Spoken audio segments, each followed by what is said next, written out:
ॐ शन्नो मित्रः शं वरुणः शन्नो भवत्वर्यमा शन्न इन्द्रो बृहस्पतिः शन्नो विष्णुरुक्रमः नमो ब्रह्मणे नमस्ते वायो त्वमेव प्रत्यक्षं ब्रह्मासि त्वमेव प्रत्यक्षं ब्रह्म वदिष्यामि ऋतं वदिष्यामि सत्यं वदिष्यामि तन्मामवतु तद्वक्तारमवतु अवतु माम् अवतु वक्तारम्।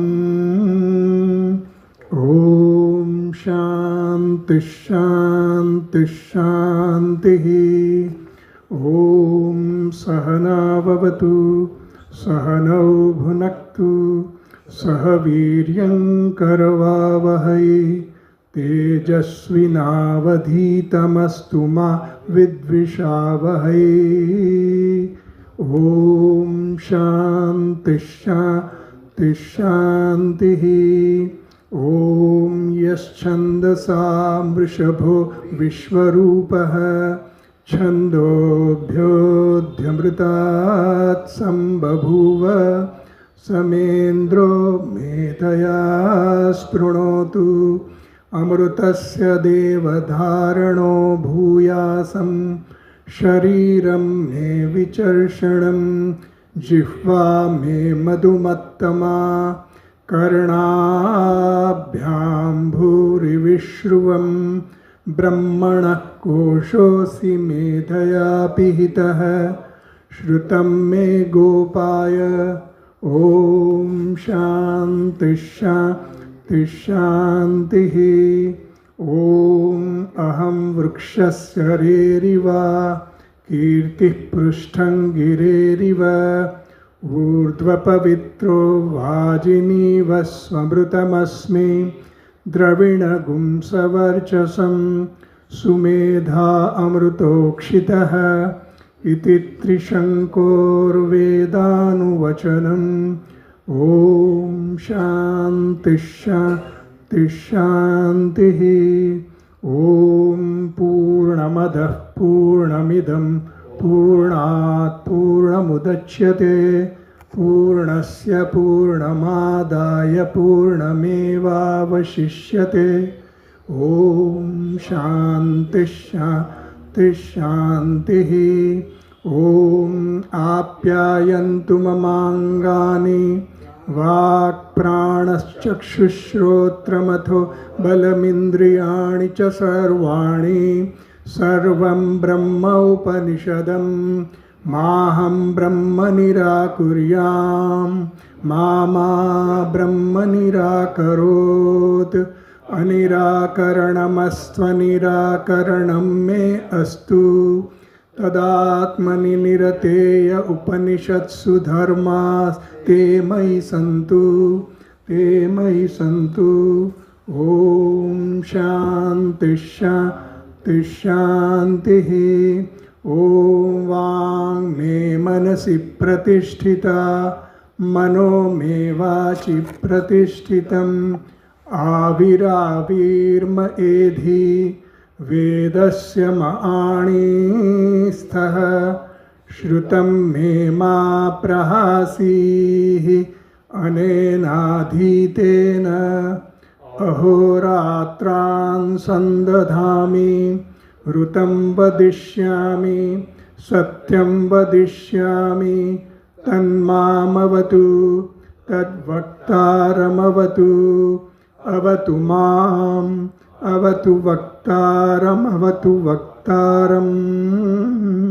ॐ शान्ति शान्तिः। ॐ भद्रन्नो अपि वातयमनः। ॐ शान्ति शान्ति शान्तिः। ॐ भद्रं कर्णेभिः शृणुयाम देवाः भद्रं पश्येमाक्षभिर्यजत्राः स्थिरैरङ्गैस्तुष्टुवागुंसस्तनूभिः व्यशेम देवहितं यदायुः स्वस्ति न इन्द्रो वृद्धश्रवाः स्वस्ति नः पूषा विश्ववेदाः स्वस्ति नः सार्क्ष्यो अरिष्टनेमिः स्वस्ति नो बृहस्पतिर्दधातु। ॐ शान्तिः शान्तिः शान्तिः। ॐ यो ब्रह्माणं विदधाति पूर्वं यो वै वेदांश्च प्रणोति तस्मै तं हदेवमात्मबुद्धिप्रकाशं मुमुक्षुर्वै शरणमहं प्रपद्ये। ॐ शान्तिः शान्तिः शान्तिः। ॐ नमो ब्रह्मादिभ्यो ब्रह्मविद्यासम्प्रदायकर्तृभ्यो वंशर्षिभ्यो महद्भ्यो नमो गुरुभ्यः। सर्वोपप्लवरहितः प्रज्ञानघनः प्रत्यगर्थो ब्रह्मैवाहमस्मि ब्रह्मैवाहमस्मि। ॐ नारायणं पद्मभवं वसिष्ठं शक्तिं च तत्पुत्रपराशरं च व्यासं शुकं गौडपदं महान्तं गोविन्दयोगीन्द्रमथास्य शिष्यं श्रीशङ्कराचार्यमथास्य पद्मपादं च हस्तामलकं च शिष्यं तं तोटकं वार्तिककारमन्यान् अस्मद्गुरून् सन्ततमानतोऽस्मि। श्रुतिस्मृतिपुराणानाम् आलयं करुणालयं नमामि भगवत्पादं शङ्करं लोकशङ्करं शङ्करं शङ्कराचार्यं केशवं बादरायणं सूत्रभाष्यकृतौ वन्दे भगवन्तौ पुनः पुनः। ईश्वरो गुरुरात्मेति मूर्तिभेदविभागिने व्योमवद्व्याप्तदेहाय दक्षिणामूर्तये नमः।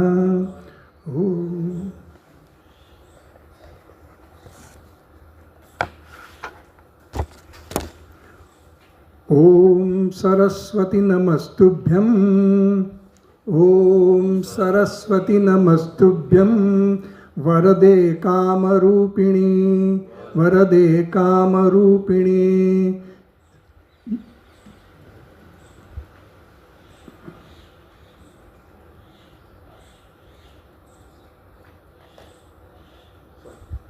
આગળ ભૂલી ગયા આપણે, એની પછીનું એક સ્ટેપ છે વરદે કામરૂપિણી।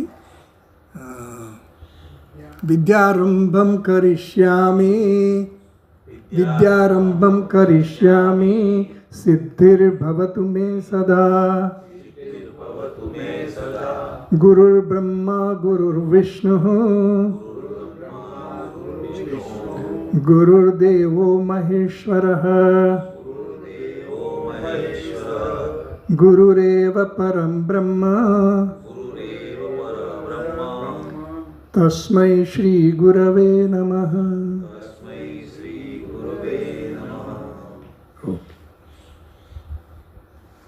તો આપણે ઈશાવાસ્ય ઉપનિષદ શરૂ કરીએ છીએ, બરાબર? તો આપણે ઉપનિષદનો અર્થ શું થાય એ પહેલાં આપણે સમજીએ। ઉપનિષદ આપણે કેમ ભણવા જોઈએ?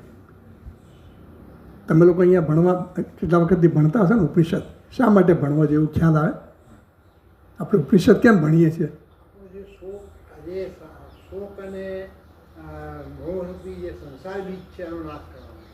બરાબર, એટલે આપણને શોક છે, દુઃખ છે. કેમ દુઃખ છે? માયા છે માટે દુઃખ છે. આપણે આપણા સ્વરૂપને જાણતા નથી, એક અને પછી જે વસ્તુ અનેક પ્રકારના રોગો અને દુઃખો શોકનું કારણ જેવા શરીરને હું કહી એટલે પકડી એટલે પછી તો ટૂંકમાં મને મારા સ્વરૂપનું જ્ઞાન નથી. આપણને આપણા સ્વરૂપનું જ્ઞાન નથી. મોટા ભાગે આપણો જે કંઈ વ્યવહાર છે ને એ કયા હિસાબે થાય ખબર છે? કયા પ્રમાણે થાય? આપણા વિશેના જે વિચારો હોય, આપણા વિશેના જે કંઈ આપણા નિર્ણયો હોય ને એ પ્રમાણે આપણે વ્યવહાર કરીએ. હું વ્યક્તિત્વ જે હોય હા હા એટલે આપણે આપણા વિશે જે કંઈ માન્યતા ધરાવતા હોઈએ એ પ્રમાણે આપણે વ્યવહાર કરતા હોય. સામે કોઈ વ્યક્તિ આવી આપણી પાસે તો આપણે એની સાથે કઈ રીતે વ્યવહાર કરવો એ પહેલાં હું કોણ છું અને એ કોણ છે એ પ્રમાણે વિચાર કરી અને પછી એની સાથે આપણે વ્યવહાર કરીએ. સામાન્ય રીતે આપણે હંમેશા એવી રીતે જ કરીએ. એટલે આપણો અભિપ્રાય પહેલેથી બાંધી દેતો હોય કે આ સામે વ્યક્તિ આવે છે એ આપણો મિત્ર છે, શત્રુ છે, કંઈક આપણી સાથે માગવા આવ્યો છે, કંઈક હું એને આપવાનો છું, એ બધા આપણા મનમાં વિચાર ચાલી જાય અને એ પ્રમાણે આપણે નિર્ણય કરી નાખીએ કે આ વ્યક્તિ સાથે મારે કેવો વ્યવહાર કરવો એ પહેલેથી જ આપણે એવો નિશ્ચય કરી નાખતા હોઈએ છીએ. એટલે આપણા વિશે આપણે જે નિશ્ચય કરીએ છીએ એ ખરેખર સાચો છે કે ખોટો છે એ તો આપણને ખબર નથી. બરાબર? આપણે આપણી જાતને શું માનીએ છીએ એટલે હું વિશેનો આપણે કેવી કલ્પના છે, આપણી સમજ છે, એ સમજના આધારે આપણે સામી વ્યક્તિને ઓળખીએ અને એની સાથે અભિપ્રાય બાંધી અને પછી એનો વ્યવહાર કરીએ.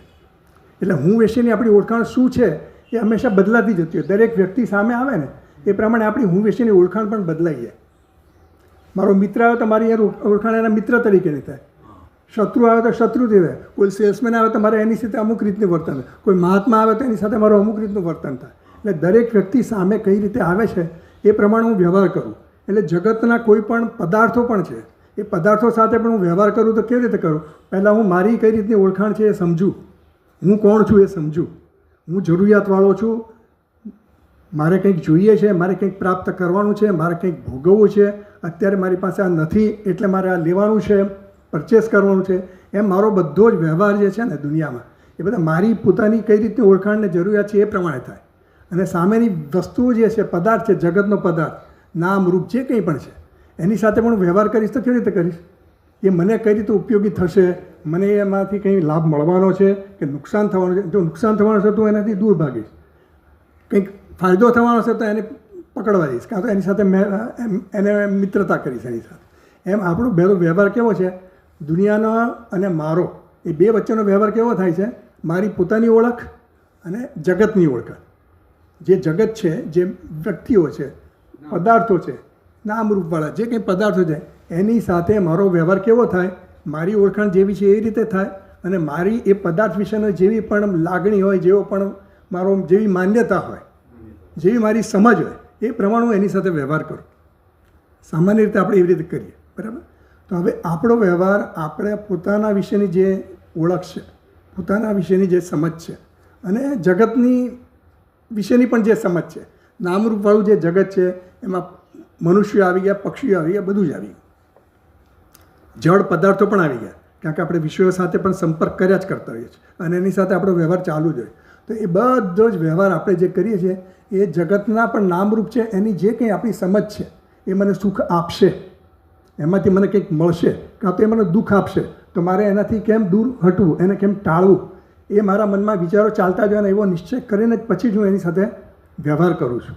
એટલે મારી સમજ એક તો પહેલાં મારી પોતાની એવી છે, હું જરૂરિયાતવાળો છું. એ જરૂરિયાતવાળો છું એવી મારી એક સમજ થઈ જાય તો મારી જરૂરિયાત કોણ પૂરી કરશે એની હું શોધ કરતો. જે મારી જરૂરિયાત પૂરી કરે એવું મને લાગે ત્યારે હું એને એપ્રોચ કરું, એની પાસે જઉં અને પછી એની સાથે જે કંઈ મારે વ્યવહાર કરવાનો હોય, મારે જે કંઈ લેવાનું હોય, જે દ્વારા મારી જરૂરિયાત પૂરી થતી એવું મને લાગે એ પ્રમાણે હું એની સાથે વ્યવહાર કરું. તો એ મારી એની પણ જે સમજ છે એના વિશેની, જગત વિશેની, એ પણ મારી એક સમજ છે, મારી પણ પોતાની એક સમજ છે અને ઈશ્વર વિશે પણ આપણી એક સમજ છે. જગત, હું અને ઈશ્વર, આ ત્રણ વસ્તુ સાથે મોટાભાગે આપણે સંકળાયેલા. આપણો આખો દિવસ દરમિયાનનો વ્યવહાર છે ને એ આપણો જગત સાથે થતો હોય, મારી સાથે થતો હોય અને ઈશ્વર સાથે થતો હોય. આપણી ઓળખાણ કેવી રીતે? પોતાની દરેક જાતની પોતાની કલ્પના હોય, ઈશ્વર કેવો છે, ઈશ્વર ઉપર છે, મારી સામે છે, મંદિરમાં છે, ઘરમાં છે, ક્યાં છે, મારા હૃદયમાં છે, મારા અંતરમાં છે, બધે જ છે. આ બધા જાત જાતના પોતાના વિશેના, ઈશ્વર વિશેના આપણા બધા ખ્યાલો છે. હવે એ ખ્યાલો પ્રમાણે આપણે ઈશ્વરને પણ સમજતા હોઈએ છીએ. તો આપણી સાચી સમજ છે કે ખોટી સમજ છે એ આપણને કેવી રીતે ખબર પડે? હું મારા વિશે જે સમજું છું એ સાચું છે? જાતે તો પડે જ નહીં. અને મને બતાવે આચાર્ય, ગુરુ, શાસ્ત્ર, કોઈ પણ અથવા તો કોઈ મહાત્મા, કોઈ આપણને ખબર પડે કે આ મારી ભૂલ છે ને ખોટી સમજ છે, પડે જ નહીં. બરાબર? તો આપણી સમજ એવી છે કે જગત સાથે પણ હું વ્યવહાર કરું તો શેના માટે કરું છું? સુખ મેળવવા માટે જ કરું છું, આનંદ માટે જ કરું છું. કોઈ દુઃખી થવા માટે વ્યવહાર કરે નહીં. હા, અને મોટાભાગે નહીં એટલે કરે જ નહીં એમ. દુઃખ આવી જાય એ વસ્તુ જુદી છે આકસ્મિક રીતે.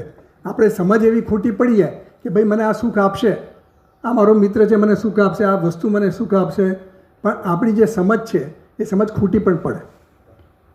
આપણે જે એના પર સુખનો આરોપ કર્યો કે આ મને સુખ આપશે, પણ એ સુખ આપે પણ ખરી, ન પણ આપે.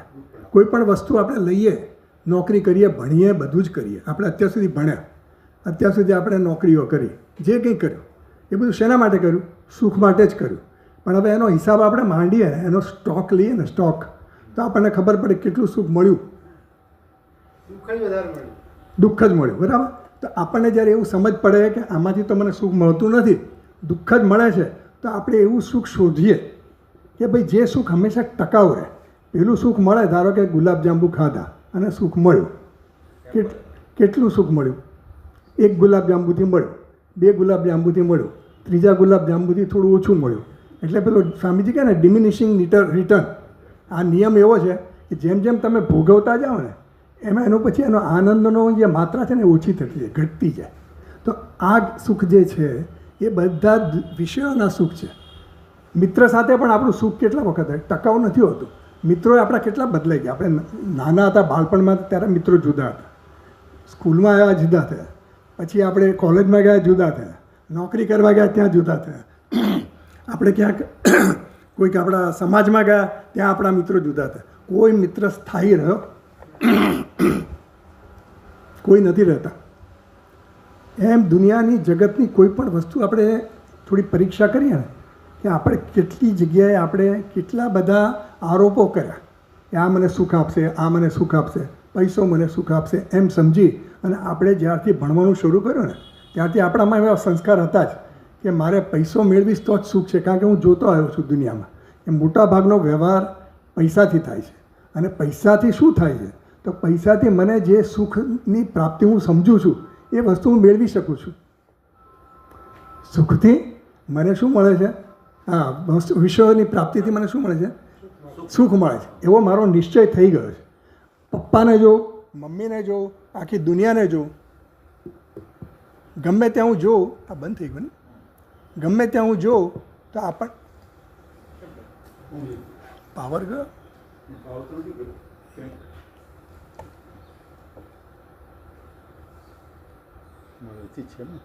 અહીંયા જ છે.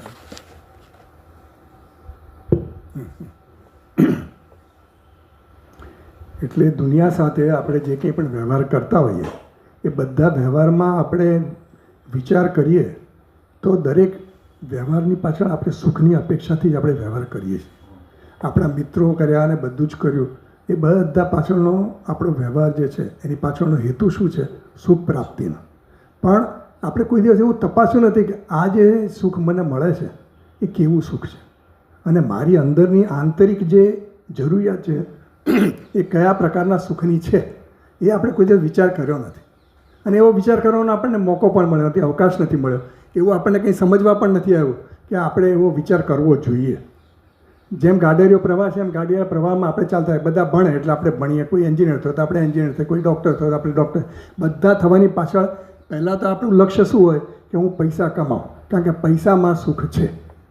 મોટાભાગની આપણા બધાની each and every person we are just after money. કેમ? પૈસા પાછળ. આપણે દુનિયામાં પણ જોઈએ છીએ, જગતમાં જોઈએ, ઘરમાં જોઈએ કે બધો વ્યવહાર પૈસાથી ચાલે. કામવાળો રાખવો હોય તો પૈસા આપવા પડે, શાક લેવું હોય તો પૈસા આપવા પડે, ખાવું હોય તો પૈસા આપવા પડે, કંઈ પણ કરવું હોય તો પૈસાની જરૂરિયાત મોટામાં મોટી છે. એટલે આપણા મનમાં એક ફિક્સ થઈ ગયું કે પૈસો એટલે સુખ, પૈસાથી સુખ ખરીદાય છે, એવો આપણો નિયમ બની ગયો. અને આપણે એ નિયમને કોઈ દિવસ તપાસ્યો નથી કે સુખ મળે છે કે નહીં. ખરેખર આ જે કંઈ વસ્તુઓ છે એ બધી વસ્તુઓ આપણે જો સુખ આપતી જ હોય તો એને હું ઢગલાબંધ ભરી દઉં તો મને સુખ મળે? નથી મળતું.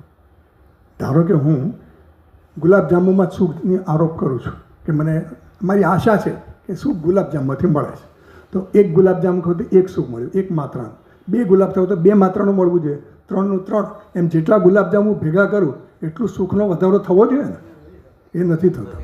એ આપણે તપાસ નથી કરી, એ આપણે કોઈ દિવસ કસોટી કરી નથી કે ખરેખર આ સુખ છે એ કેવું સુખ છે, આવું સુખ. હવે આપણે આખા જગતને આવી રીતે જ કરતા જોઈએ છીએ. બધા ગુલાબજાંબુ ખાઈને મજા કરે, પીઝા ખાઈને મજા કરે, સમોસા ખાઈને મજા કરે, બધા પિક્ચર જોઈને મજા કરે, બધા શો જોઈને મજા કરે, બધા ફરવા જઈને મજા કરે. આ બધી મજાઓ જે છે ને એ મજાની પાછળ કઈ મજાની કઈ ઈચ્છા છે એ આપણને ખબર નથી. ઈચ્છા છે સુખની, પણ કયા પ્રકારના સુખની આ સિવાય બીજે સુખ છે જ નહીં એવું આપણી એક માન્યતા નિર્ણય થઈ ગયો છે.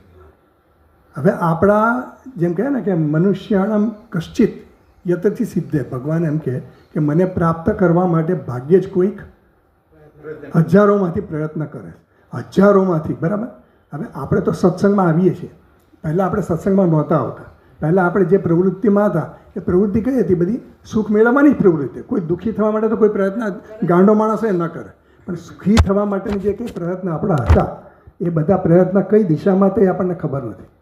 જ્યારે ક્યાંક કંઈક સત્સંગ થાય, કોઈક મહાત્મા મળે, કોઈક સજ્જન મળે અને ક્યાંક આપણે સત્સંગ થતો હોય ત્યાંથી પસાર થયા અથવા તો કંઈક, એટલે કોઈક આ બધી વસ્તુઓ થવી એ દેવાનુગ્રહ હેતુકમ, ઈશ્વરના અનુગ્રહ જેવો થાય, આપણા કંઈક પુણ્યના પરિપાક થાય પૂર્વના, તો આપણને એવો મનુષ્યનો દેહ મળ્યો.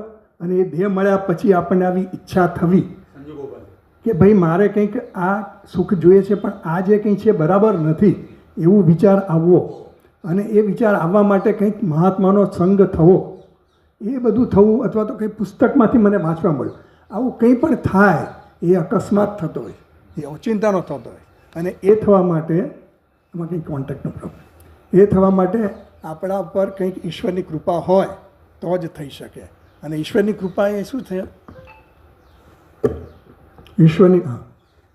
ઈશ્વરની કૃપા થવા માટે આપણે ઈશ્વરની કૃપા મેળવવા માટે ખૂબ બધું પુણ્ય જોઈએ.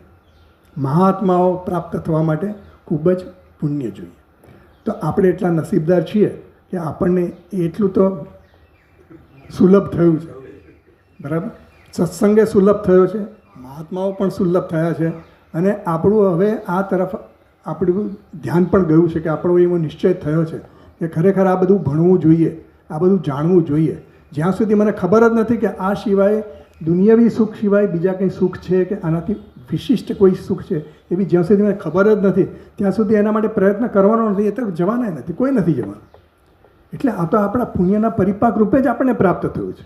અત્યારે મેં કોઈ પ્રયત્ન નથી કર્યો, પણ એ પ્રયત્ન માટેની જે તક મને મળી, મારા પુણ્યના પ્રતાપે મને જે કંઈ તક મળી ને, જે મને ઓપોર્ચ્યુનિટી મળી, જે મને આ સુલભ થયું, એ ઈશ્વરનો અનુગ્રહ છે. સમજ પડી? એટલે ઈશ્વરનો અનુગ્રહ આપણે વી હેવ ટુ અર્ન, એ આપણે કમાવવો પડે. એટલે અનુગ્રહ કેવી રીતે પ્રાપ્ત થાય? પુણ્ય કર્મ કરીએ તો અનુગ્રહ પ્રાપ્ત થાય. એટલે જેટલા પુણ્ય કર્મ કરીએ એટલું સારું છે. સ્વામીજી કહેતા કે પુણ્ય કર્મ કરો, બીજું કંઈ ના કરો તો કંઈ નહીં, પુણ્ય કર્મ કરો. તો આ રીતે આપણી જીવનની જે જરૂરિયાત છે, એ મુખ્ય જરૂરિયાત શું છે? સુખી થવાની છે. પણ મેં જોયું કે દુનિયાવી વસ્તુ, જે બધી બહારના પદાર્થો છે કે બહારના વિષયો છે, એમાંથી જે કંઈ સુખ મને મળ્યું એ બધું સુખ કેવું છે?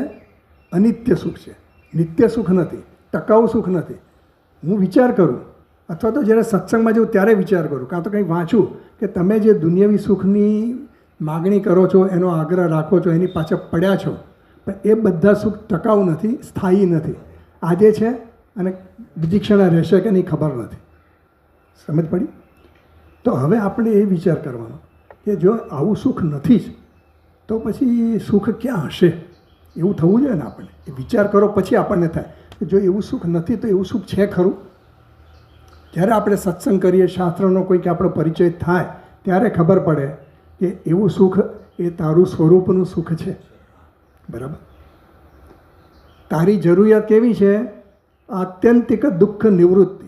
એવા દુઃખની નિવૃત્તિ થવી જોઈએ કે દુઃખ જાય પછી કોઈ દિવસ આવે નહીં.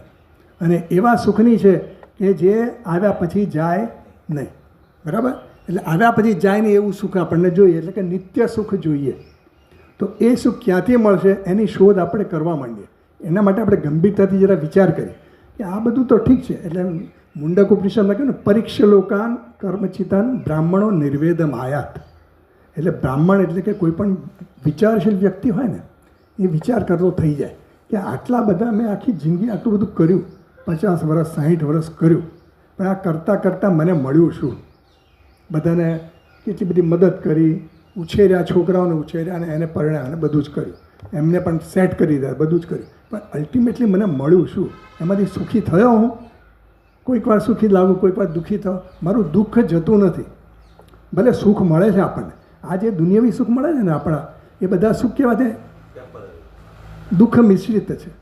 એમાં દુઃખ તો રહેલું જ હોય છે, એ આપણને ખબર નથી હોતી. આપણને કારણ કે આખી દુનિયા આવી રીતે જ સુખ મેળવે છે તો આપણે પણ એમ જ સમજીએ. હા, એટલે આપણું જે દુઃખ છે કેવું છે? દુઃખમ દુઃખમ દુઃખમ દુઃખમ દુઃખમ, વચ્ચે પાછું સુખમ, દુઃખમ દુઃખમ દુઃખમ દુઃખમ દુઃખમ સુખમ, એમ આપણું સુખ આવું છે કે વચ્ચે સુખ થોડું આવી જાય. જેમ પેલો પર્વત ચડતા હોય કોઈ, પછી માથા પર ભાર લઈને આવે, ભાર લઈને ચડતો હોય, પછી થોડી વાર શું કરે, એ ભાર થતો નીચે મૂકી દે, હાશ, શાંતિ થઈ, પછી પાછું આગળ જાય. એવું સુખ આપણું છે. એટલે એવી ખબર આપણને જ્યારે પડે, સત્સંગમાં આવીએ કે મહાત્માના પરિચયમાં આવીએ અથવા તો કોઈ પુસ્તકના વિચારમાં સંપર્કમાં આવીએ, તો આપણને ખબર પડે કે હું જે શોધી રહ્યો છું એ તો કેવું સુખ છે? સ્થાયી સુખ છે, જેનાથી મને સંતોષ થાય. સ્થાયી સુખ હશે તો જ મને સંતોષ થશે, એવી સમજ ત્યારે પડે કે મારે નિત્ય સુખની શોધ છે. તમે બધા તત્વબોધ ભણ્યા છે? ભણ્યા ને? બરાબર.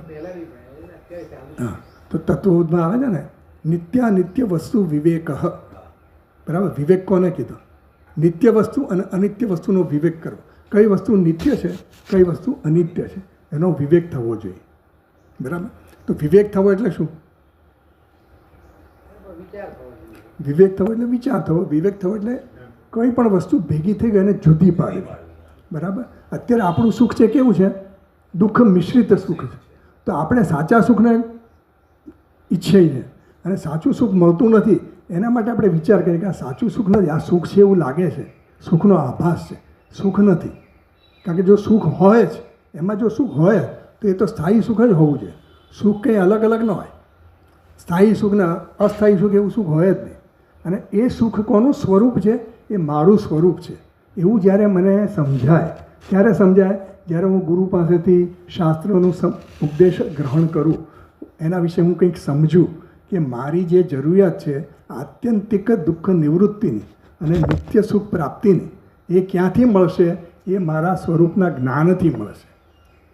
તો કેમ મને સ્વરૂપનું જ્ઞાન નથી? હા, આપણને જ્ઞાન તો છે જ ને, આપણે કંઈ અજ્ઞાની છીએ? વિપરીત ઉલટું જ્ઞાન છે. એટલે આપણી ગતિ ઉલટી દિશામાં છે. સુખની શોધ કરીએ છીએ પણ કઈ દિશામાં કરીએ છીએ? વિપરીત દિશામાં. તો આપણે ગતિ સીધી કરવી પડે, એટલે આપણે યુટર્ન મારવો પડે, ઊંધી દિશામાં જઈએ. એટલે શાસ્ત્ર આપણને સમજાવે કે ભાઈ તું જે શોધી રહ્યો છે એ કંઈ બહાર નથી.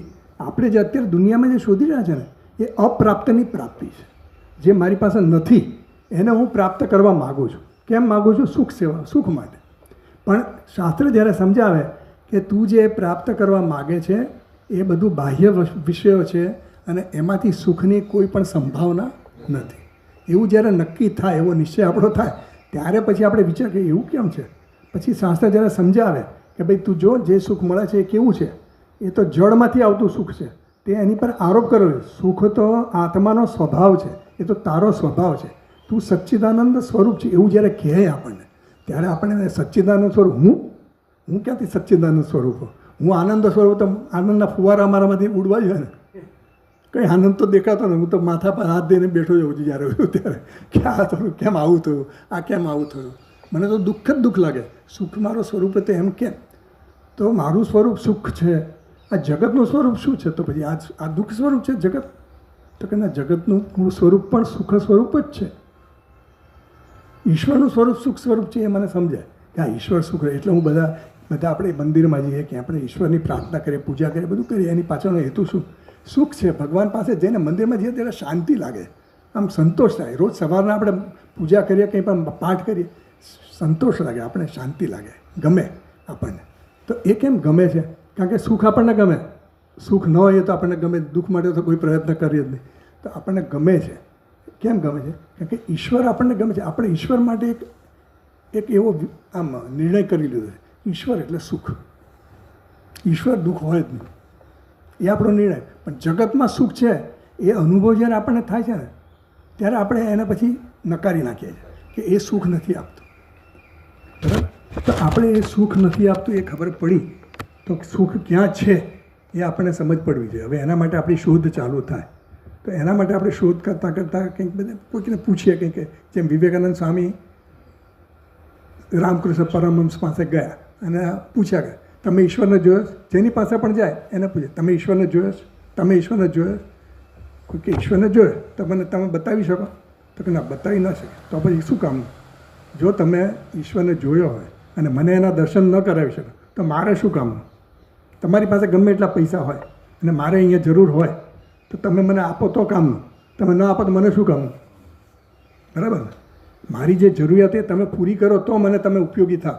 એમ વિવેકાનંદ સ્વામી આવી રીતે બધા કેટલાય મહાત્માઓને પૂછતા શોધતા ગયા કે ઈશ્વરને જોયો છે, ઈશ્વરને જોયો છે, ઈશ્વરનું દર્શન મારે કરવું છે. પણ ઈશ્વરનું દર્શન કરવા માટે કોઈ એવું ન કીધું કે હું તને ઈશ્વરને બતાવીશ. રામકૃષ્ણ પરમહંસે કહ્યું એને કે ભાઈ ઈશ્વરને જોયો છે મેં. તમે જોયો છે? કેવી રીતે? જેવી રીતે હું તને જોઉં છું ને એવી રીતે મેં ઈશ્વરને જોયો છે. એટલે પછી એમને થયું કે તો પછી આ મારા ગુરુ એ મને જરૂર ઈશ્વરને બતાવશે, દર્શન કરાવશે. એમ આપણે જ્યારે આવું સમજીએ ને, કોઈક મહાત્માને સમજીએ, આપણા સ્વામી જેવાના કોઈ પ્રવચનો સાંભળ્યા કે બીજા કોઈ મહાત્માના પ્રવચનો, પછી એ કહે કે ભાઈ સુખ તો તારું સ્વરૂપ છે, તું તો આનંદ સ્વરૂપ છે. તો પછી આપણે હું આનંદ સ્વરૂપ? હું મારી જાતને તો સાવ અલ્પ માનું છું, સાવ અધૂરો માનું છું, જરૂરિયાતવાળો માનું છું. હું કેવી રીતે સુખ સ્વરૂપ હોઉં? જો સુખ સ્વરૂપ કોને કહેવાય? સ્વરૂપ એટલે કોઈ દિવસ એનો બાધ ન થાય. બરાબર? સ્વરૂપનો બાધ ન થાય. અગ્નિ ઉષ્ણ છે, અગ્નિનો ધર્મ, એનો ગુણ શું છે? ઉષ્ણતા. ક્યારેય અગ્નિ શીતળ ન હોય, ઠંડો ન હોય. બરાબર? એમ જેનો જે સ્વભાવ હોય, સ્વરૂપ હોય, એ સ્વરૂપનો ક્યારેય એનો બાધ ન થઈ શકે. એ એના સ્વરૂપ પ્રમાણે જ વર્તે. જો મારું સ્વરૂપ આનંદ હોય, હું આનંદ સ્વરૂપ હોઉં, તો પછી આનંદ કેમ દેખાતો નથી મને? આ બધું શાસ્ત્ર કહે છે, મહાત્મા કહે ખોટું. બરાબર? કારણ કે આપણો અનુભવ તો શું કહે છે? તો દુઃખી છું, અધૂરો છું, જરૂરિયાતવાળો છું. પરિસ્થિતિ એવી છે કે અરીસો ડાઘાવાળો થઈ ગયો છે. આનંદ સ્વરૂપનું પ્રતિબિંબ જે કરવું જોઈએ, સત્વગુણ જોઈએ, એ સત્વગુણ તો છે નહીં આપણે. એટલે એ પ્રતિબિંબિત થવું જોઈએ. એટલે રજસ અને તમસના મિશ્રણવાળો પ્રતિબિંબિત થાય છે. એટલે આપણને સત્વ રજસ તમો ગુણની એ વાત પહેલાં ખબર નહોતી. આવા ગુણ છે, ખાલી આપણે બોલીએ સાત્વિક થવું, સાત્વિક બોલીએ, આપણે ખાલી વ્યવહાર કરીએ એવી રીતે વાતોનો, પણ એ વસ્તુ શું છે એ આપણને ખબર નહોતી. બરાબર?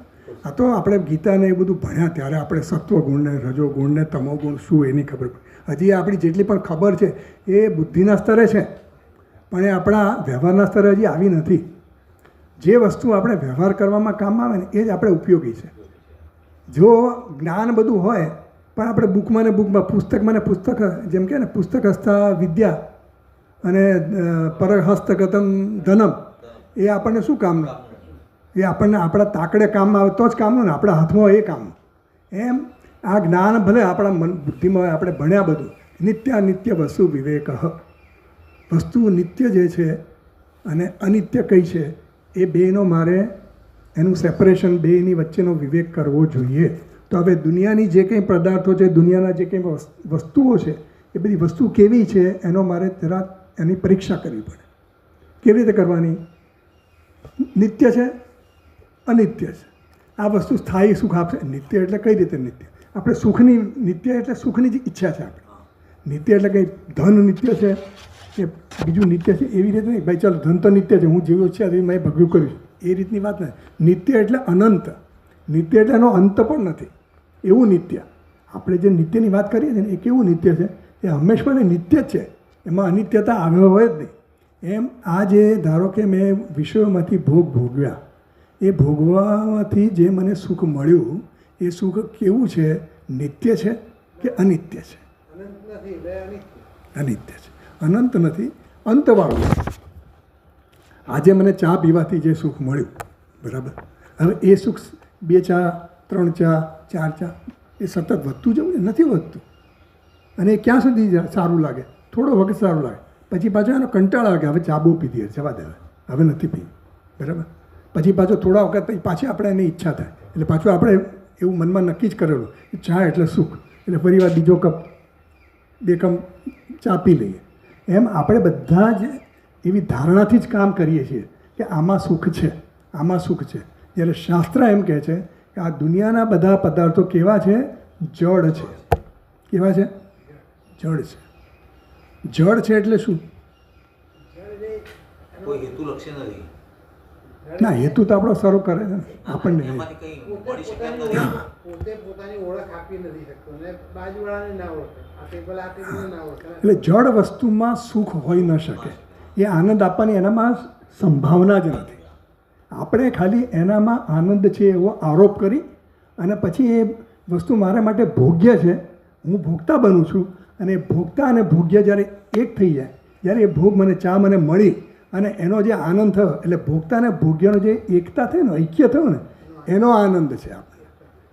જ્યાં સુધી ચા દૂર હતી ને ત્યાં સુધી મને આનંદ નહોતો. હા, એના વિચારથી મને આનંદ થયો. એને આપણે જે એને ઉપનિષદમાં પ્રિય કે એ પ્રિય વૃત્તિ જન્મે આપણામાં. હા, આ સરસ છે, ચાલો આ લેવાની છે, લેવાની, ચા પીવાની, ચા પીવાની, ચા પીવાની. પછી ચા મળી, આવી આપણી પાસે, હાથમાં ચાનો કપ આવી ગયો, તો એને શું કહેવાય? મોદ કહેવાય. એટલે મોદ વૃત્તિ જન્મે આપણને, આનંદ થવા માંડે. હા, મળી ખરી, ચાલો. પછી આપણે પીએ ત્યારે શું થાય? પ્રમોદ, એકદમ મજા આવી ગયા, બ્રહ્માનંદ થઈ ગયો, ઐક્યનો આનંદ થઈ ગયો. એનું નામ ઐક્યનો આનંદ. એ બ્રહ્માનંદ જ છે, ઐક્યનો આનંદ. આનંદનો એક જ સોર્સ છે, એક જ સ્ત્રોત છે. આનંદનો સ્ત્રોત બ્રહ્મ જ છે, હું જ છું, આત્મા જ છે. આનંદ બીજે કોઈ વસ્તુમાં હોઈ શકે નહીં. આનંદ ચેતન જ આપી શકે, જડ વસ્તુ આનંદ આપી શકે નહીં. આપણા અનુભવથી આપણે જોઈએ છીએ, જડ વસ્તુ જો આપણને આનંદ આપતી હોય તો ધન આપણને આનંદ આપવો જોઈએ કે નહીં? પ્રતિષ્ઠા આપણને આનંદ આપવી જોઈએ કે નહીં? સત્તા આપણને આનંદ આપવી જોઈએ કે નહીં? સત્તા આનંદ આપશે એવો આરોપ કરીને સત્તા મેળવીએ, પણ સત્તા મેળવ્યા પછી જેમ અનુભવ થતા હોય પછી આપણને ખબર પડે કે આ કેવો આનંદ છે આનો. પછી આપણને એમ થાય કે આની કરતાં પહેલાં આપણે હારા હતા, એવું થવા માંડે. એટલે આ બધી વસ્તુના જે આનંદ છે ને, બધા આરોપિત આનંદ છે. એ આનંદ આપવાની એમાં સંભાવના નથી. કોઈ પણ વસ્તુમાં આનંદ આપવાની સંભાવના નથી. પણ ઈશ્વરે શું કર્યું છે ખબર છે? આપણને ભગવાને આ બધી ઇન્દ્રિયો આપી ને, જે ભોગવવા માટે આપી, પણ એ ઇન્દ્રિયોનો ભોગમાંથી આપણને જે આનંદની અપેક્ષાઓ હતી એ અપેક્ષાઓ આપણી પૂરી થતી નથી. એટલે પછી આપણે વિચાર કરીએ, એટલે પરીક્ષલોકાન કર્મચિતાન બ્રાહ્મણો નિર્વેદમાયા. એટલે નિત્ય વસ્તુનો વિવેક પહેલાં કરવો પડે કે હું જે કંઈ, એટલે સતત આપણે આના પર વિચાર કરતા રહેવો પડે કે હું જે કંઈ કરું છું શેના માટે કરું છું? સુખ માટે કરું છું. એ તો આપણો નિશ્ચય છે જ. કોઈ દુઃખ માટે તો કંઈ કરવાના જ નહીં. અહીંયા જવું, ત્યાં જવું, અહીંયા આવું, બીજે જવું, ક્યાંય પણ કરું, સાંભળું, શેના માટે કરું છું? સુખ માટે કરું. તો શું એમાંથી મને સુખ મળે છે? એ મને નિત્ય સુખ આપે છે? હંમેશા મને આ સુખ આપશે? સત્સંગમાં હું આવું, સત્સંગ હું કરું, હંમેશા સુખ આપે? અડધો કલાક, કલાક, બસ. હવે પછી હવે ચા પીવી પડશે, હવે કંટાળો આવે છે, હવે તરત સૂઈ જઈએ. એ સુખ આપતું નથી. એટલે શ્રવણનું જે સુખ છે ને આપણું, એટલે શબ્દ, સ્પર્શ, રૂપ, રસ, ગંધ, જે કંઈ પણ વિષયો છે એ બધા સુખ આપે છે એવું લાગે છે, પણ ખરેખર એમાં સુખ છે નહીં. તો સુખ સાચું નિત્ય સુખ નથી. સુખ્ય સુખ જ નથી. નિત્ય પણ આપે તો નિત્ય કહીએ આપણે, કારણ કે આરોપિત છે. એટલે એમાં સુખ આપવાની કોઈ સંભાવના નથી. એ તો આરોપિત, આપણે એને સુખ માન્યું છે. ચા તમને સુખ આપે, મને ન પણ આપે. જો એમાં સુખ હોય તો હું પણ સુખ એમાંથી લઈ જ શકું ને.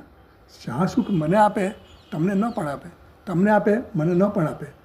આઈસ્ક્રીમ સુખ આપે, ન પણ આપે, દુઃખ પણ આપે.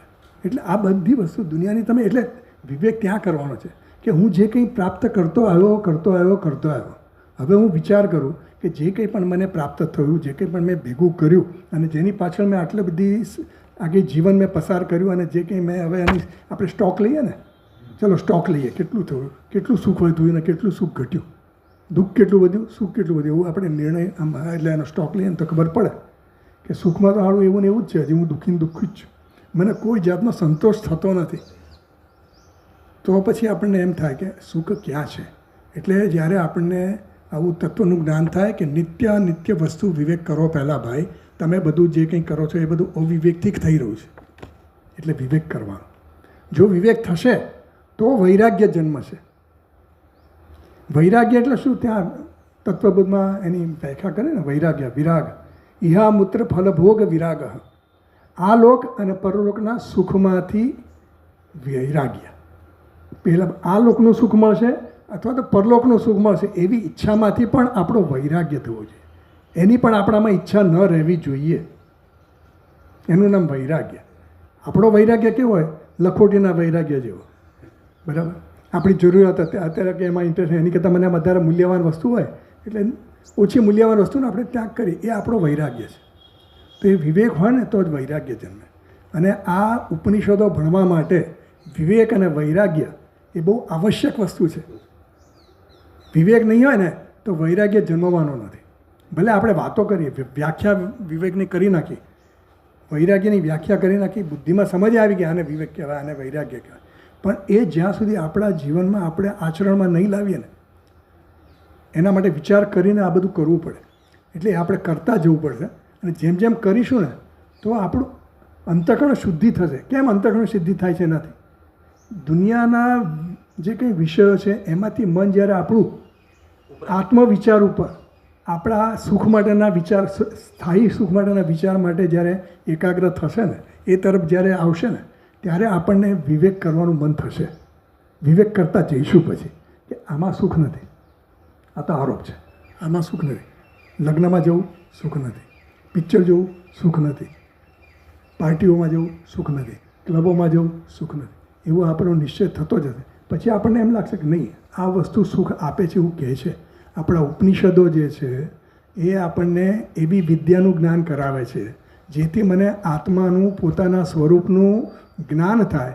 અને એ સ્વરૂપનું જ્ઞાન થાય એ તો સ્વરૂપ કેવું છે મારું? એ આનંદ સ્વરૂપ છે. તો આનંદનું જ્ઞાન થશે એટલે કે હું આનંદ સ્વરૂપ છું એનું જ્ઞાન થશે. તો પછી મારે બીજા આનંદની ભીખ માગવાનું જરૂર રહેતી નથી. એવી આપણને સમજ આવે. એટલે વિવેક અને વૈરાગ્ય અને પછી સમાધિ ષટક સંપત્તિ કીધી. સાધન ચતુષ્ટય સંપત્તિ જે છે એ જેની પાસે જે માત્રામાં હોય એ પ્રમાણે એને ઉપનિષદનો અભ્યાસ કરવાની, તો જેમ કીધું અથા તો બ્રહ્મ જિજ્ઞાસા.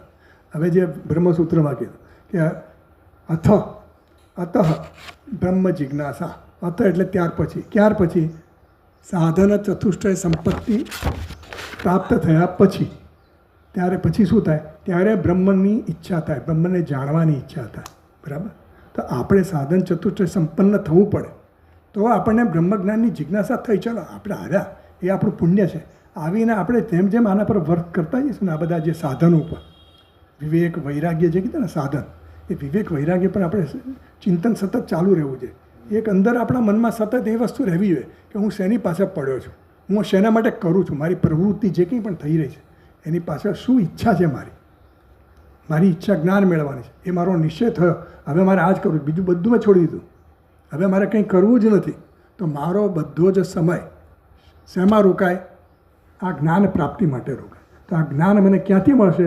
તો કે ઉપનિષદમાંથી મળશે. તો ઉપનિષદમાંથી જો મને જ્ઞાન મળવાનું હોય તો મારે ઉપનિષદ ભણવા જોઈએ. તો ઉપનિષદ ભણવા માટેના અધિકારી બનવું જોઈએ. તો ઉપનિષદ ભણવા માટેનો અધિકારી માટેની જે અધિકારીત્વ શું કીધું? સાધન ચતુષ્ટય સંપત્તિ હોવી જોઈએ. તો આપણામાં વિવેક હોવો જોઈએ, વૈરાગ્ય હોવો જોઈએ, સમાધિ ષટક સંપત્તિ હોવી જોઈએ અને મુમુક્ષુત્વ હોવું જોઈએ. મારે મોક્ષની જ ઈચ્છા છે, બીજી કોઈ ઈચ્છા નથી. મારે મુક્ત થવાની ઈચ્છા છે. ખાલી આ વાણીના લેવલે નહીં, ખાલી આપણી લિપ સર્વિસ ન હોવી જોઈએ. આપણા મનમાં એવો નિશ્ચય થવો જોઈએ અને એ નિશ્ચય સતત આપણને ખટકવો જોઈએ કે મને આ હું કરું છું ને બરાબર નથી, અહીંયા હું જઉં છું ને બરાબર નથી, આ મને મારા સ્વરૂપથી મને વિચલિત કરનારું છે, મારા જે જ્ઞાનમાં જેના માટે હું પ્રવૃત્ત છું એનાથી મને એ દૂર લઈ જનારું છે. એમ ધીરે ધીરે આપણા મનની આ સમજ છે, આ દ્રષ્ટિ આપણે કેળવવાની છે. આપણે બહારના વર્તનમાં દેખાડવાની જરૂર નથી.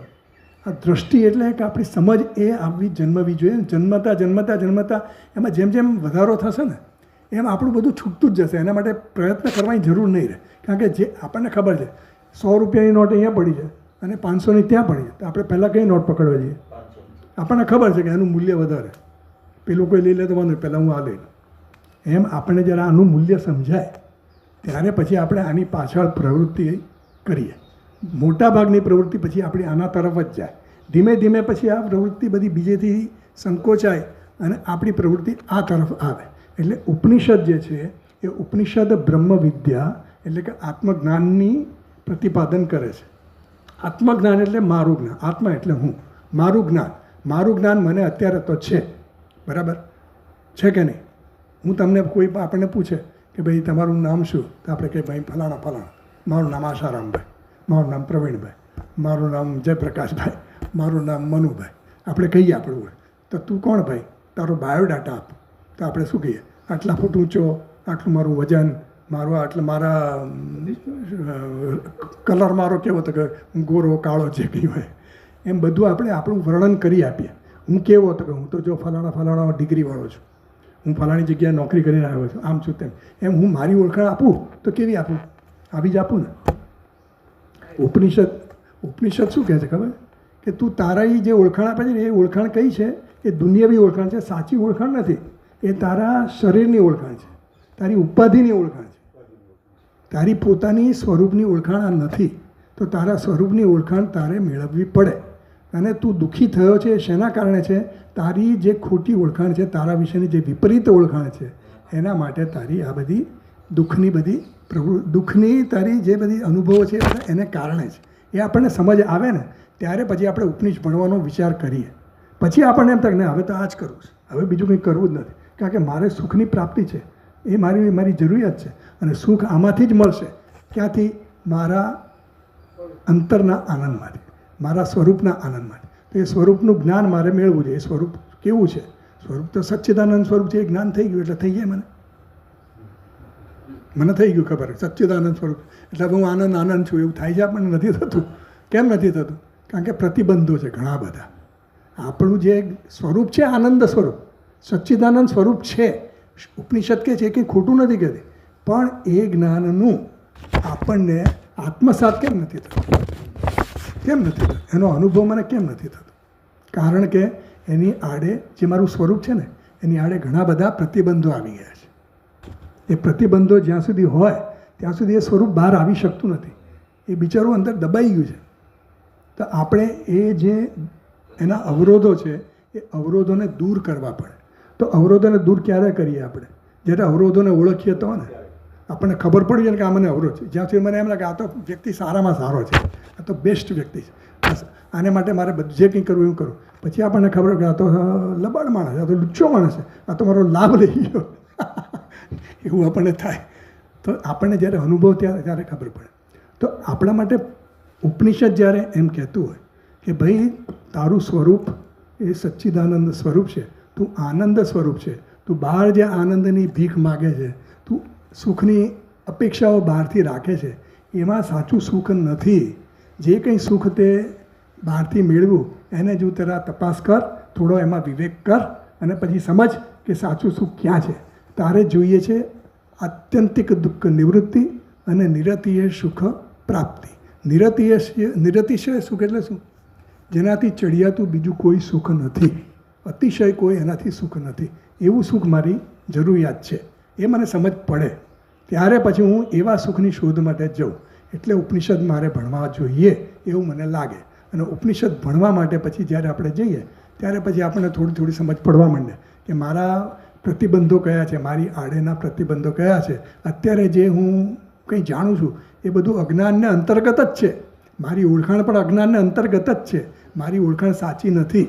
મારી જગત સાથેની જે ઓળખાણ છે એ પણ અજ્ઞાનને અંતર્ગત જ છે.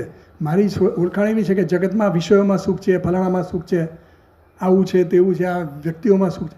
એ બધી ઓળખાણ મારી કેવી છે? ખોટી છે. એ મને ત્યારે સમજ પડે.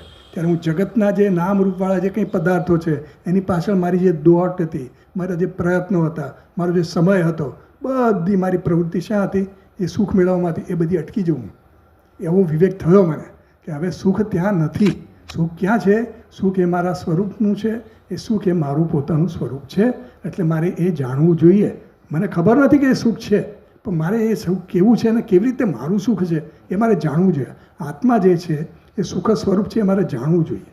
એવું મને ઈચ્છા થાય ત્યારે હું આત્માના જ્ઞાન માટે તૈયાર થાઉં. કોઈ પણ જ્ઞાનની આપણને ઈચ્છા જન્મે તો એના વિશે જ્યાં કંઈ ચાલતું હોય એ જ્ઞાનની કંઈ પણ જે કંઈ પ્રવચનો ચાલતા હોય ત્યાં આપણે જઈએ. એમ આ આત્માનું જ્ઞાન જ્યાં ચાલતું હોય ત્યાં પછી આપણે જઈએ. એટલે આપણે મહાત્માઓ પાસે જઈએ, ગુરુઓ પાસે જઈએ. એમ આ બધી વસ્તુ કરતાં કરતાં કરતાં આપણે જ્યારે ગુરુજી પાસે પહોંચ્યા, ઉપનિષદને વિશે સાંભળ્યું કે ભાઈ તું જે કંઈ તારી જાતને માની રહ્યો છે તેવો તું નથી. તું જે અપ્રાપ્તની પ્રાપ્તિ એ તું શોધી રહ્યો છે, જે બહારની દુનિયામાં શોધી રહ્યો છે. સુખ બહાર છે અને એને પ્રાપ્ત કરવા માગું છું.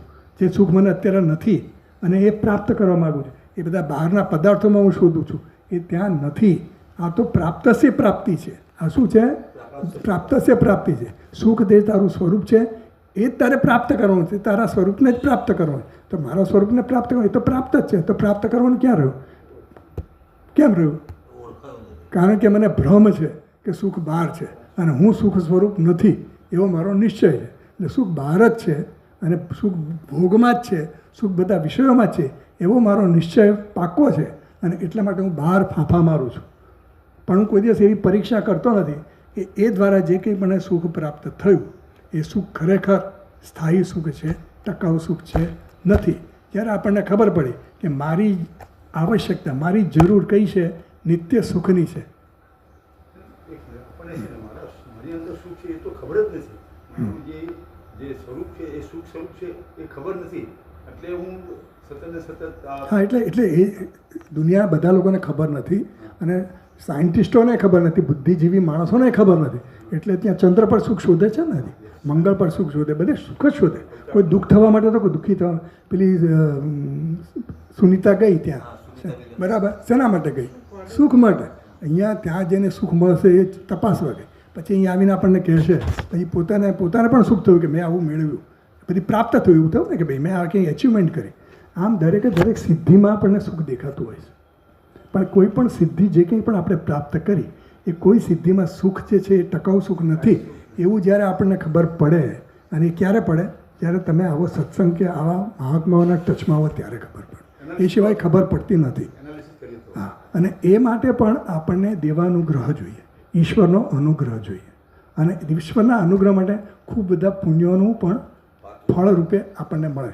બરાબર? એટલે આ બધું ઘણું બધું કામ કરતું હોય છે. એમનેમ આ બધું સીધે સીધું થતું હોય. આપણને તેમ કે ઠીક છે આપણે આવી ગયા અહીંયા ચાલશે, એ હવાતું નથી. બહારથી બધા આંટા મારીને જતા રહેતા કેટલાય લોકો જતા રહે. કોઈને કંઈ આવું થતું નથી કે આપણે આવું કંઈક ચલો સાંભળીએ છીએ એવું થતું એ નથી કે સાંભળીએ ચલો ને શું હશે એવું એ નથી થતું.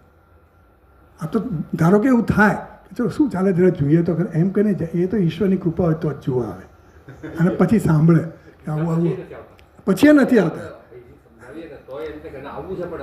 અવાતું નથી. એટલે હા, એટલે એવું છે કે બહાનું ઘણા પછી બહાના ઘણા હોય ટાળવા માટેના આપણા ઘણા બહાના. અને આપણે આનું મૂલ્ય જ્યાં સુધી જન્મે નહીં ને, આનું મૂલ્ય જ્યારે જન્મે ત્યારે જ માણસ આમાં થોડો આવતો થાય. એ સિવાય આવવાનું બહુ અશક્ય છે. એટલે આ બધી વસ્તુ એવી છે. એટલે આપણને જ્યારે ખબર પડી કે ભાઈ આ ઉપનિષદ જે છે એ બ્રહ્મ વિદ્યાનું નિરૂપણ કરે છે, તો ઉપનિષદ એટલે શું એ આપણે હવે સમજીએ. બરાબર? હવે આપણે 10 તો વાગ્યા, આપણે કેટલા વાગે? 10 વાગ્યા સુધી કરીશું. બરાબર? વાંધો નહીં, વાંધો છે કોઈને? તો ઉપનિષદ એ શું છે? ઉપનિષદ એ 3 શબ્દ છે, એના 3 અક્ષરો બને છે. ઉપ, ની અને સત. એ તો તમે બધા જાણતા હશો. ઉપ એટલે સામીપ્ય, નજીકમાં નજીક, નિકટમાં નિકટ. અને ની એટલે નિશ્ચયપૂર્વક, નિશ્ચિતમ. ની એટલે નિશ્ચય, નિશ્ચિત. અને સદ, સદ ધાતુ છે. એટલે આ ઉપ અને ની છે ને એ ઉપસર્ગ કહેવાય. એટલે સંસ્કૃતમાં ઉપસર્ગ લાગે. આપણે ઉપવાસ એવું કહીએ ને, એ ઉપ છે ને એ શું છે? ઉપસર્ગ છે. અને વાસ છે ને એ શબ્દ છે. એટલે વાસને ઉપ લગાવીએ ને એટલે વાસ એટલે નજીક બેસવું. તો ઉપવાસ એટલે શું? ઉપવાસ કરવો એટલે નજીક જવું, વાસ કરવો, ભગવાનની સાથે વાસ કરવો, નિકટમાં વાસ કરવો, એને ઉપવાસ કરે. એટલે ઉપવાસ કેમ કરીએ? જેથી કરીને એનો ઈશ્વર સાથે વધારે ને વધારે વાસ કરી છે. એમ ઉપનિષદ પછી ઉપવાસ, પછી આપણે બીજું ઉપાસના કરીએ. ઉપાસના એટલે શું? એ પણ આસન. આસન, ઉપ એટલે નજીક, ઈશ્વરની નજીક આપણું આસન એટલે બેસવું. એમ આ બધા ઉપસર્ગો જે છે ને એ શબ્દના કોઈક વિશિષ્ટ અર્થ બતાવતું હોય છે. એમ આ ઉપનિષદ, એમાં ઉપ જે છે એ એક સમીપતા દર્શાવનારો ઉપસર્ગ છે. પછી ની એ પણ ઉપસર્ગ જ છે. એ નિશ્ચિત વસ્તુ કરવા માટેનો શબ્દ છે કે નિશ્ચિત. ઉપનિષદ જે જ્ઞાન આપે છે એ કેવું છે તો કે ઉપ એટલે કે સામીપમાં સમીપ છે એનું જ્ઞાન આપે છે. ની એટલે શું છે કે નિશ્ચિત જ્ઞાન આપે છે. જ્યારે બીજા બધા જ્ઞાન છે એ કેવા છે? અનિશ્ચિત છે. દુનિયાવી જ્ઞાન છે ને બધા અનિશ્ચિત. આપણે ફિઝિક્સનું જ્ઞાન મળ્યું, જે કંઈમાં મળ્યું એ કેવા છે? અનિશ્ચિત. કેવી રીતે અનિશ્ચિત છે? બદલાતું જાય. આજે કોઈક શોધ કરી આપણે તો એ શોધ કરી આપણને મને આનું જ્ઞાન થઈ ગયું, પણ એ શોધ પાછી બદલાઈ જાય. કોઈ નવો આવે કોઈક શોધ કરનારો અને એનાથી વધારે સારી શોધ કરે. એટલે એ તો શું છે? સતત પરિવર્તનશીલ છે. આ તો નિશ્ચિત જ્ઞાન છે, એમાં કોઈ ફેરફાર થવાની સંભાવના જ નથી. એવું આ નિશ્ચિત જ્ઞાન છે. અને સદ જે છે એ સદ ધાતુ જે છે ઉપનિષદમાં ઉપ, ની અને સદ, એ સદ ધાતુ 3 વસ્તુ એના અર્થ થાય છે: ગતિ, અવસાદન અને શિથિલીકરણ. બરાબર? ગતિ સદ એટલે ગતિ. ગતિ એટલે જ્ઞાન પણ થાય. ગતિનો અર્થ જ્ઞાન થાય. ગતિ એટલે ક્યાંક લઈ જાય આપણને જ્ઞાન હોય તો કંઈક લઈ જાય ને આપણને. એમ આ જ્ઞાન કરાવે છે. શેનું જ્ઞાન કરાવે છે? ઉપ અને નીથી નક્કી થાય કે આ જ્ઞાન કરાવે છે. શેનું જ્ઞાન કરાવે છે? ઉપ એટલે સમીપવર્તી જે છે એનું જ્ઞાન મને કરાવે છે. કેવું જ્ઞાન છે? નિશ્ચિત જ્ઞાન કરાવે. જ્ઞાન તો બધી દુનિયાની ઘણી વસ્તુ કરે, પણ આ ઉપનિષદ જે છે એ મને સમીપવર્તી જે છે એનું નિશ્ચિત જ્ઞાન કરાવે છે. બરાબર? એવું ઉપનિષદ. એ સદ જે ધાતુ છે એ સદ એટલે ઉપ, ની અને સદ એ ધાતુને ક્વિપ પ્રત્યય લગાવવામાં આવે છે. ક્વિપ પ્રત્યય સંસ્કૃતમાં એક પ્રત્યય છે ક્વિપ. એટલે સદ તો ધાતુ છે. ઉપ અને ની એને જોડવાથી ઉપનિષદ એવું શબ્દ બને, એવો ધાતુ બન્યો, એટલે એવી ક્રિયાપદ બન્યું. હવે ક્રિયાપદમાંથી નામ બનાવવું હોય ને તો કોઈ પ્રત્યય લગાવવો પડે સંસ્કૃતમાં.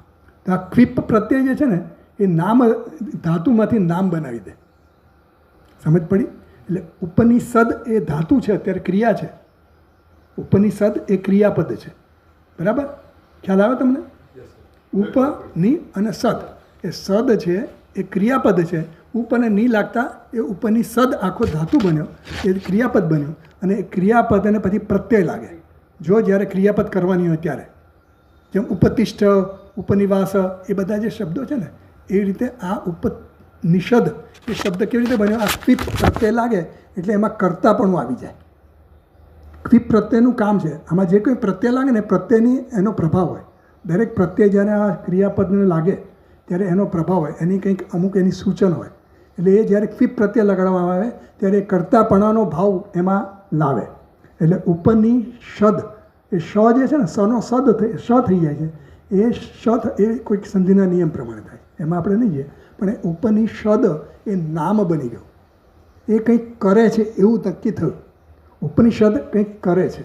એ જે ક્વિપ પ્રત્યય છે ને એ કંઈક કરતાં પણ એમાં નાખી દે છે. એટલે એનો એજન્ટ ઓફ એક્શન બનાવી દે છે. એટલે ઉપનિષદ એ એજન્ટ ઓફ એક્શન થયું. શું કરે છે? એ મને જ્ઞાન કરાવે છે, એટલે એને ઉપનિષદ કીધું. હવે ગતિ એટલે સદ એટલે ગતિ, સદ એટલે અવસાદન. અવસાદન કરે છે. અવસાદન કરો એટલે નાશ કરો. નાશ કરવો એટલે શેનો નાશ કરે? અજ્ઞાનનો. આપણે અહીંયા આવીએ છીએ શેના માટે? અજ્ઞાનના નાશ કરે. કંઈ ખાવા પીવા માટે આવતા નથી કે બીજી કંઈ આપણી જરૂરિયાત તો છે ને. હા, ભગવાન કહે ન આત્માનમ અવસાદે. આત્માનો તું એવો અવસાદન નહીં કર. ભગવાન ભગવદ્ ગીતામાં કહે છે આત્માનમ અવસાદે, ન અવસાદે. એનું અવસાદન નહીં કરે, એનો નાશ નહીં કરે. એવું છે ને કે જ્યારે એનું અપમાન થાય ને ત્યારે પણ એનો નાશ કહેવાય. બરાબર?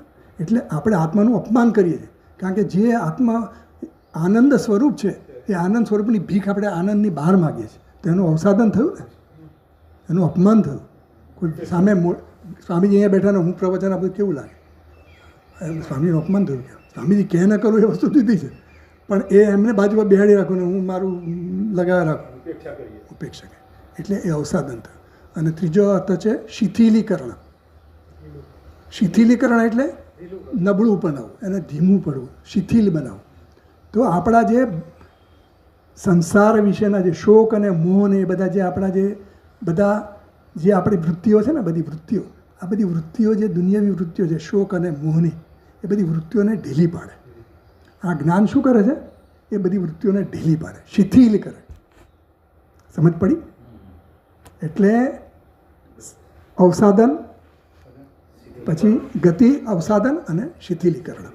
એટલે ઉપનિષદ એ 3 કામ કરે છે. ઉપનિષદ શું કરે છે? એક તો આપણને જ્ઞાન આપે છે. શેનું જ્ઞાન આપે છે? સત્યનું જ્ઞાન આપે છે, મારા સ્વરૂપનું જ્ઞાન આપે છે, જે નિકટમાં નિકટ છે, હું આત્મા છું એનું જ્ઞાન આપે. પછી બીજું શું છે? અવસાદન, એટલે કે નાશ કરે છે. શેનો નાશ કરે છે? અજ્ઞાન છે. શેનું અજ્ઞાન છે? મને મારા સ્વરૂપનું અજ્ઞાન છે, મારું અજ્ઞાન છે, જગતનું અજ્ઞાન છે, ઈશ્વર વિશેનું પણ મારી જાણકારી અધૂરી છે, અજ્ઞાન છે. તો જીવ, ઈશ્વર અને જગત એ ત્રણેય વિશેનું જે અજ્ઞાન છે એ આ અવસાદન કરે છે, એનો નાશ કરે. અને શિથિલીકરણ એટલે એને નબળું કરી નાખે છે. ધીમે ધીમે એ પણ નાશ થાય છે. એટલે આ ઉપનિષદનું કાર્ય શું છે? આપણને આ સમીપવર્તી જે આત્મા છે, જે મારું સ્વરૂપ છે, એનું જ્ઞાન કરાવવું એ આ ઉપનિષદનો પ્રયોજન છે. બરાબર?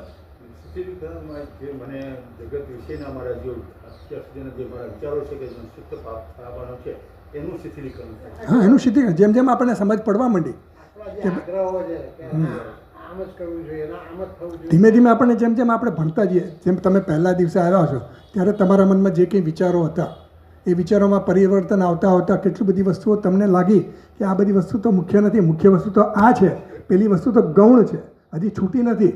પણ એને ગૌણ આપણે એને સેકન્ડરી માની અને એને પ્રાયોરિટી, સેકન્ડ પ્રાયોરિટી આપી. ફર્સ્ટ પ્રાયોરિટી ગમે તેમ કરીને હું સત્સંગમાં જઈશ એટલે જઈશ, એવી આપણી ફર્સ્ટ પ્રાયોરિટી થઈ ગઈ.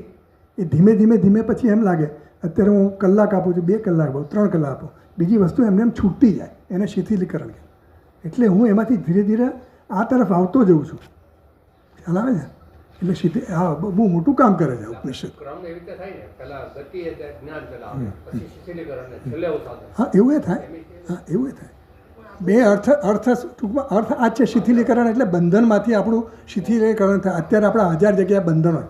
મારા સંબંધીઓ છે, આટલા બધા સંબંધીઓ, એ બધા બંધન છે. સંબંધી એટલે સમ્યક બંધન, સારી રીતે બંધાયેલા છે આપણે, એના વગર આપણને ચાલે જ નહીં. એટલે આ બધું છે ને, આને જુદું પાડવું પહેલું આ છે એવું ક્રમ બહાર રાખવાની જરૂર નથી. બધું સાથે જ થાય. સાથે જ થતું હોય. એવું છે કે પહેલાં હું વિવેક કરી લઉં ને પછી વૈરાગ્ય, એવું નથી. એ બધું સાથે થતું જ જાય અને એ આપણા મનમાં થતું જાય. મનન થતું જાય, શ્રવણ થતું જાય, મનને થતું જાય, નિધિધ્યાસન પણ થતું જાય. શબ્દો આપણે જાણીએ છીએ, શ્રવણ કરવાનું, મનન કરવાનું, નિધિધ્યાસન કરવાનું. કોઈ અજાણી વ્યક્તિ નવી એને કહે તો હા તમે તો બહુ સરસ બધું બોલો છો, તમને તો ઘણું બધું આવડે. પણ એ શ્રવણ એટલે શું, મનન એટલે શું અને નિધિધ્યાસન એટલે શું, અને એ સમજ્યા પછી પાછું મારા જીવનમાં એનો શું ઉપયોગ, એને મારે કેવી રીતે આચરણ કરવું, એ કેવી રીતે મારા જીવનમાં લાવવું, અને એ લાવવા માટે મને શું નડે છે એ મારે ઓળખવું, અને નડે છે જે વસ્તુ એને કેમ દૂર કરવી, કાં તો એનાથી કેમ દૂર જવું, એ આપણે બધા નિશ્ચયો કરવા પડે. એનું નામ વિવેક. એટલે ઉપનિષદ જે છે ને એ આપણને આવું જ્ઞાન આપે છે. આ જે નિશ્ચિત જ્ઞાન કીધું ને એ કેવું, જેમ હાથમાં પેલું આમળાનું ફળ હોય અને આપણે આખું આમળાના ફળનું જ્ઞાન થાય, એમ આવું જ્ઞાન આપણને આપે છે કે તું આત્મા છે, તું કેવો છે, તું સચ્ચિદાનંદ સ્વરૂપ છે. તો એનું સચ્ચિદાનંદ સ્વરૂપનું જ્ઞાન આપણને આપે. કેવી રીતે? જેમ આમળાનું સ્પષ્ટ જ્ઞાન થાય ને એવું સ્પષ્ટ જ્ઞાન આપે. સમજી? ચાલો. ઓમ પૂર્ણમદ પૂર્ણમિદમ પૂર્ણાત પૂર્ણમુદચ્યતે પૂર્ણસ્ય પૂર્ણમાદાય પૂર્ણમેવાવશિષ્યતે. ઓમ શાંતિ શાંતિ શાંતિ. હરિ ઓમ. શ્રી ગુરુભ્યો નમઃ. હરિ ઓમ. મજા આવી ગયો.